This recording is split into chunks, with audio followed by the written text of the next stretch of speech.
Welcome to Raja Rasalu part 2। बेटे की शक्ल देखने से पहले राजा ने निगाह दूसरी तरफ फेरी। ये देखकर रसालू हैरान हुआ और थोड़ी सख्त लहजे में बोला, आली मर्तब वालिद, मैं यहाँ आपको सलाम करने आया हूँ, कोई नुकसान पहुँचाने नहीं। आपने मेरी तरफ से मुंह क्यों फेर लिया है? आपके ताज और तख्त की मेरी निगाह में कोई कीमत नहीं, मैं तो इनसे बड़े मर्तबे की तलाश में हूँ। ये कहकर वो तैश के आलम में पैर पटकता हुआ वहां से चल दिया। जब वो महल की एक खिड़की के नीचे से गुजरा तो इसने अपनी माँ रानी लूना के रोने की आवाज सुनी। इसका दिल नरम पड़ गया, इसका गुस्सा ठंडा हो गया और इसने सोचा कि मैं भी कितना बदनसीब हूँ कि मेरे माँ बाप ने भी मुझे तन्हा छोड़ दिया है। पकार कर बोला, ये गमज़दा माँ, क्या तेरे पास अपने बेटे के लिए आंसू के सिवा कुछ नहीं है? मेरी जिंदगी के बारे में भी कुछ सोच लो, जो भी ठीक तरह से शुरू भी नहीं हुई। इस पर रानी लूना ने जवाब दिया, बेटा अभी मेरे पास तुम्हारे लिए यही आंसू हैं। बस इतना कहूंगी, जहां भी जाओ दयानत और सदाकत का दामन थामे रखना। माँ की आवाज सुनकर रसालू की ढारस बंदी और वो अपने घोड़े, बंवर और तोते के साथ दुनिया को देखने निकल खड़ा हुआ। रास्ते में इसने सुना कि सरकप का राजा चौपड़ का खेल खेलने का बहुत शौकीन और इसमें बहुत माहिर है और इसका दावा है कि कोई इसे इस खेल में शिकस्त नहीं दे सकता। इसका ऐलान है कि जो भी इसे चौपड़ के खेल में हराएगा वो इसे अपनी बेटी का रिश्ता देगा। ये सुनकर रसालू के दिल में अपनी किस्मत आजमाने का शौक चराया और वो सरकप राजा की तरफ चल दिया। अभी वो रास्ते ही में था कि शदीद तूफान आ गया, तेज हवाएं चलने लगी और बिजली कड़क कड़क कर कूदने लगी। पनाह की तलाश में रसालू ने इधर उधर देखा तो इसे एक पुराना कब्रिस्तान नजर आया। ये सोचकर कि गोरकन की झोंपड़ी में इसे पनाह मिल जाएगी, वो कब्रिस्तान में जा घुसा। वहाँ गोरकन की झोंपड़ी तो थी, लेकिन गोरकन खुद गायब था। खैर रसालू झोंपड़ी में घुसकर बैठ गया और तूफान के थमने का इंतजार करने लगा।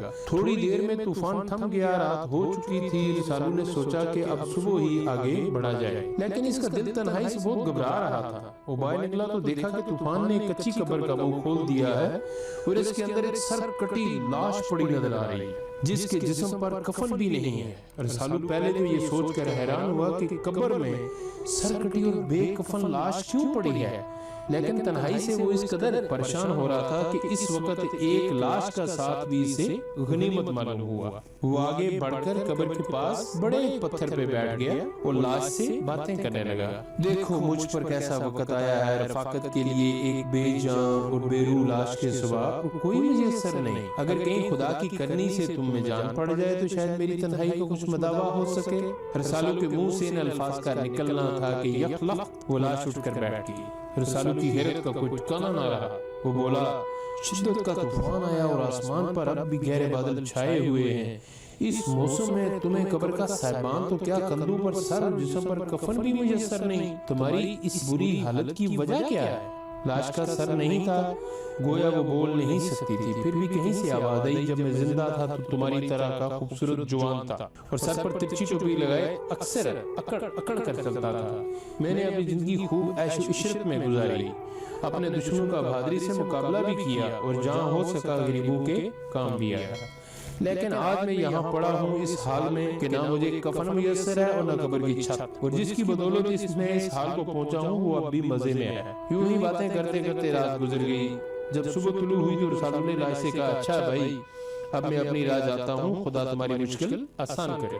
लाश ने इससे पूछा, जाओ खुदा तुम्हारा हामी और नासर हो, मगर ये तो बताते जाओ कि जा कहाँ रहे हो। रसालू ने कहा कि मैं राजा सरकप के पास चौपड़ खेलने जा रहा हूँ। ये सुनकर ऐसा लगा कि लाश घबरा गई।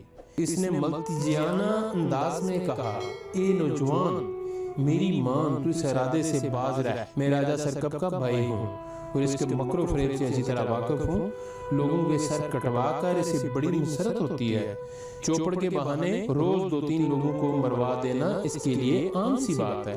एक रोज जब कोई और पास ना था तो इसने मुझे ही इस खेल में फंसा लिया। इसके पांसे जादू के हैं और हमेशा इसकी मर्जी के मुताबिक अदद लाते हैं। जब मैं हार गया मुझे भी गर्दन कटवाना पड़ी, कहीं तुम्हारा भी ये इंजाम ना हो। रसालू ने कहा, अगर ऐसी बात है तो फिर मुझे जरूर वहां जाना चाहिए। खुदा की मखलूक को ऐसे जालिम से निजात दिलाना बहुत जरूरी है। लाश ने कहा, अगर तुम वहां जाने की ठान बैठे हो तो फिर इस कब्रिस्तान से चंद हड्डियां उठाकर साथ लो। चौपड़ के पांसे इन्हीं हड्डियों की मदद से बनाना। इन पांसों पर मेरी मजलूमियत की मौत का असर होगा اور सरकब के पांसों का जादू जाहिर हो जाएगा। अगर जादू खत्म ना हुआ तो इससे जीतना नामुमकिन है। लाश की बात सुनकर रसूल ने कब्रिस्तान से चंद हड्डियां इकट्ठी की और अपने खंजर की मदद से तराश कर इन्हें पांसों की शक्ल दी। इन पांसों को जेब में डालकर इसने लाश को खुदा हाफिज कहा और राजा सरकब के महल की तरफ चल पड़ा। वो तेजी से अपनी मंजिल की तरफ बढ़ा चला जा रहा था कि इसका गुजर एक जंगल से हुआ। थोड़ा आगे बढ़ा तो एक तरफ से झाड़ियों में आग बढ़ती नजर आई।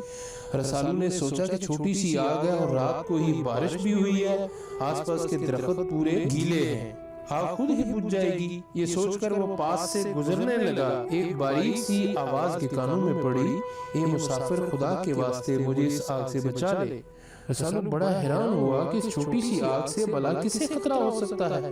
आगे बढ़कर निगाह डाली तो देखा कि एक झींगर आग के दरमियान फंसा हुआ है और कोई दम जाता है कि आग की तपिश से बुझाकर रख दे। नरम दिल रसूल ने फौरन अपना नेजा आग में डाला और झींगर को इस पर बैठाकर बाहर निकाल दिया।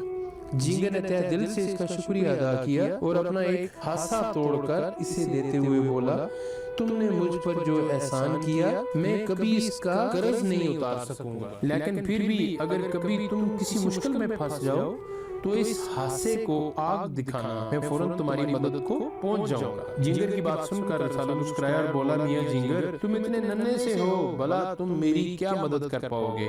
झींगर ने कहा, मैं छोटा ही सही, लेकिन वक्त पड़ने पर छोटी चीज भी बड़े काम दिखा सकती है। जब वक्त आएगा तो तुम खुद जान लोगे। झींगर की बात सुनकर रसूल ने हंसा रख लिया और फिर अपनी मंजिल की तरफ बढ़ने लगा। चंद घंटों में वो राजा सरकब के शहर तक पहुंच गया। जब इतला पहुंची कि एक अजनबी नौजवान राजा सरकब चौपड़ की बाजी लगाने आया है तो सरकब की 70 बेटियां इसे देखने बाहर निकल आई। वो सब रसूल को देखकर हंस रही थीं, लेकिन इनमें से सबसे छोटी की निगाह जब भंवर पर सवार इस बहादुर जवान पर पड़ी तो इसके दिल में तरस आया और वो बोली, ए जवान घुड़सवार, बेहतर होगा कि यहीं से लौट जाओ, वरना आज तेरा सर कंधों पर ना रहेगा। रसूल ने मुस्कुराकर इसकी तरफ देखा और बोला, एक कमसिन कनीज। थैंक यू नाजरीन, आपने राजा रसालू पार्ट 2 देखा। राजा रसालू पार्ट 3 के लिए आप हमारे चैनल पे इसको सब्सक्राइब कर सकते हैं, इसको सर्च कर सकते हैं, Raja Rasalu part 3। Thank you so much, मिलते हैं पार्ट 3 के साथ।